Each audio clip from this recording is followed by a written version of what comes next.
अंजलि की उम्र लगभग 30 साल हो चुकी थी। वो एक स्कूल में टीचर की जॉब करती थी। अंजलि के घर में उसकी माँ के अलावा उसका छोटा भाई और भाभी भी रहा करते थे। 30 साल की उम्र होने के बाद भी अंजलि की अब तक शादी नहीं हुई थी। इस बात को लेकर अंजलि की माँ रुक्मिणी देवी काफी परेशान रहा करती थी। माँ, मैं स्कूल जा रही हूँ, जरा मेरा टिफिन तो दे दीजिए। अब क्या पूरी जिंदगी मैं तुझे टिफिन बनाकर देती रहूंगी? अरे कुछ सोचा भी अपने बारे में या बस ऐसे ही? क्या माँ, सुबह सुबह फिर वही बातें लेकर बैठ गई। माँ गलत क्या कह रही है अंजलि दीदी? इतनी उम्र हो चुकी है आपकी, माँ कब तक आपकी सेवा करती रहेंगी? भाभी, मैंने माँ को कब कहा कि मेरी सेवा करो? वैसे भी अपना टिफिन मैं खुद तैयार कर लेती हूँ, बस टेबल से उठाकर देने को ही तो कहा था। वैसे अंजलि दीदी, देखा जाए तो टिफिन उठाकर देने की उम्र तो आपकी है। आपका अपना घर परिवार बच्चे होते तो ये जिम्मेदारी आज आप पूरी कर रही होती। एक बात मेरी समझ में नहीं आती, अगर मेरी शादी नहीं हुई तो इसमें मेरी क्या गलती है और तुम सब लोग मेरे पीछे क्यों पड़े रहते हो?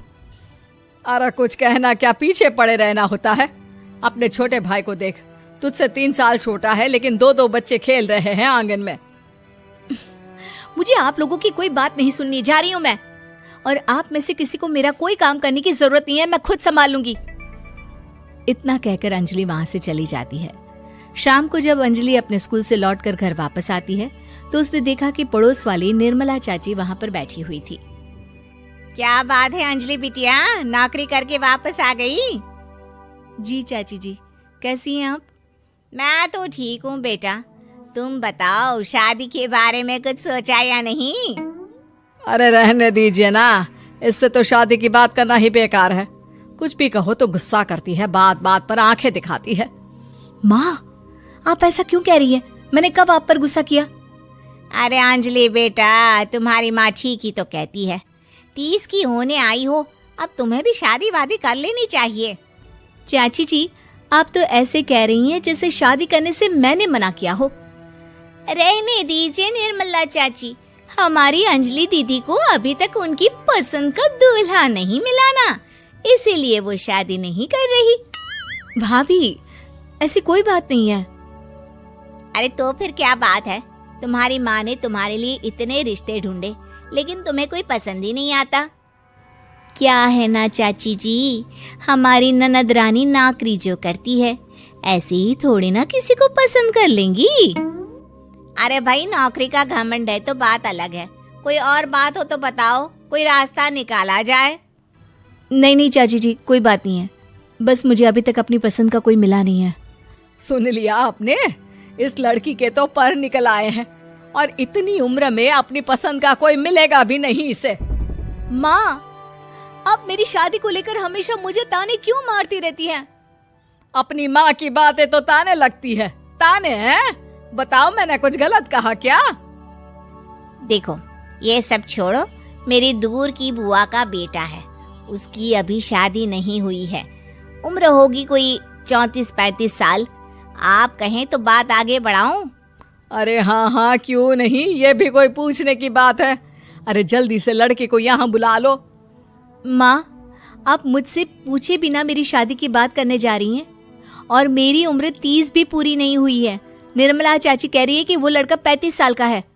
अंजलि दीदी, आपको क्या लगता है इस उम्र में कोई फिल्म का हीरो आएगा आपके लिए? देखिए, अब पसंद और नापसंद की बात तो रहने दीजिए, पसंद करने की उम्र तो आपकी निकल चुकी। अब तो जो भी मिले उसी से शादी कर लीजिए, इसी में भलाई है। तेरी भाभी बिल्कुल ठीक कह रही है।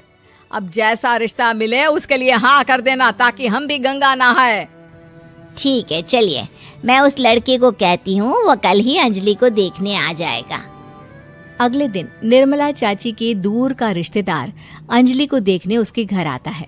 उसका नाम था अजय। अंजलि जी, तो आप नौकरी करती हैं, वो भी स्कूल में? जी हाँ, मैं स्कूल में टीचर हूँ। हमारी बेटी बहुत होशियार है। अरे पढ़ने लिखने में इतनी होशियार है, इसीलिए तो इसकी नौकरी लगी है स्कूल में।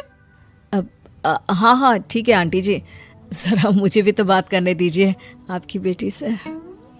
जी पूछिए ना, क्या पूछना चाहते हैं? अंजलि मैडम, ये तो बताइए कि आपने अभी तक शादी क्यों नहीं की? बस ऐसे ही, कहीं कोई रिश्ता पसंद नहीं आया इसलिए। लेकिन क्या मैं आपसे पूछ सकती हूँ कि आपने शादी क्यों नहीं की? अंजलि, क्या कर रही हो तुम? लड़कियों को इस तरह की बातें नहीं शोभा देती। रहने दीजिए आंटी जी, आपकी बेटी काफी पढ़ी लिखी है, मैं उनके सवाल का जवाब दे ही देता हूँ। वो क्या है ना, मुझे भी अभी तक अपनी पसंद की कोई लड़की नहीं मिली। अच्छा अच्छा, कोई बात नहीं।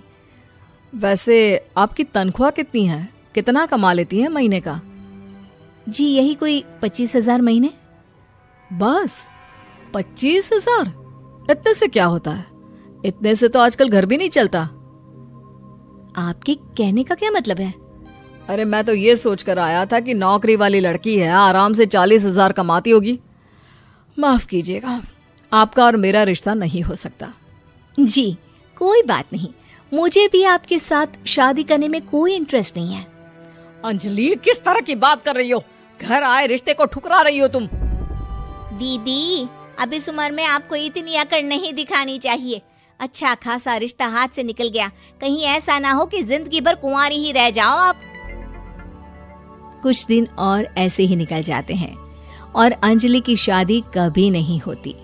अंजलि के परिवार वाले बिंदास उसे ताने मारते रहते हैं, लेकिन अंजलि एक बड़ी नौकरी की तैयारी करती है और उसमें सिलेक्ट होने के बाद अंजलि को एक बहुत बड़ी नौकरी मिल जाती है। अब तो दीदी के नखरे और भी ज्यादा बढ़ जाएंगे भाई।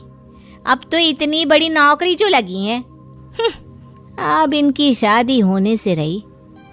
माँ, मुझे नौकरी के लिए दूसरे शहर जाना पड़ेगा।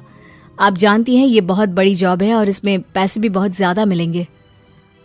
अच्छा, कितने पैसे मिलेंगे बेटा? माँ, मुझे हर महीने 90,000 सैलरी मिलेगी। क्या? अरे वाह वाह, ये तो बहुत अच्छी बात है। लेकिन फायदा क्या? कितने भी पैसे मिले, शादी तो हुई नहीं ना तुम्हारी।